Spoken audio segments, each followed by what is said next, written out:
കുടുംബ ബന്ധങ്ങളിലെ പ്രശ്നങ്ങളും സാമ്പത്തിക ബാധ്യതയും വിഷാദരോഗവും ഒക്കെ പലരെയും ആത്മഹത്യയിലേക്ക് തള്ളിവിടുന്നുണ്ട്.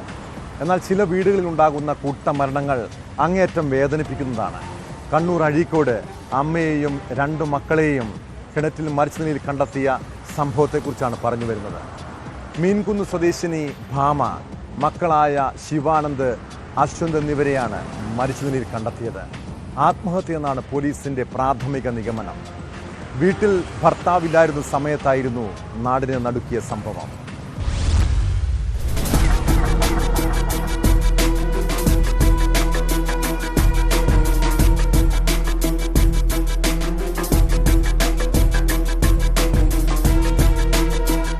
മീൻകുന്ന് സ്വദേശികളായ ഭാമ, മക്കളായ ശിവാനന്ദ്, അശ്വന്ത് എന്നിവരെ പുലർച്ചെയോടെയാണ് കിണറ്റിൽ മരിച്ച നിലയിൽ കണ്ടെത്തിയത്.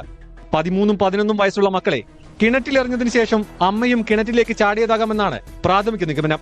രാവിലെ അയൽവാസികൾ കിണറ്റിൽ മൃതദേഹങ്ങൾ കണ്ടതോടെയാണ് വിവരം പോലീസിനെ അറിയിച്ചത്.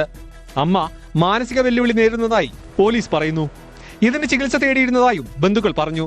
ഭർത്താവുമായി എന്തെങ്കിലും കുടുംബ പ്രശ്നങ്ങൾ ഉണ്ടോ എന്ന കാര്യം അന്വേഷിക്കുന്നുണ്ട്. വ്യാഴാഴ്ച രാത്രി ഇവരോടൊപ്പം ഭർത്താവ് ഉണ്ടായിരുന്നില്ല.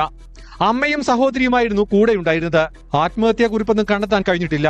ഇവരെ മറ്റെന്തെങ്കിലും പ്രശ്നങ്ങൾ അലട്ടിയിരുന്നോ എന്നും പോലീസ് പരിശോധിക്കുന്നുണ്ട്.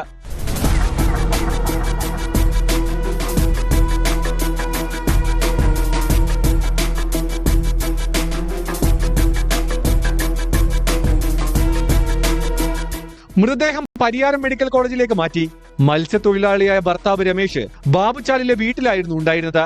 SP കാർത്തികിന്റെ നേതൃത്വത്തിലുള്ള പോലീസ് സംഘം സംഭവ സ്ഥലത്ത് പരിശോധന നടത്തി. കൂടുതൽ വിവരങ്ങൾ പരിശോധനകൾക്കും പോസ്റ്റ്മോർട്ടം റിപ്പോർട്ടിനും ശേഷമായിരിക്കും ലഭിക്കുക.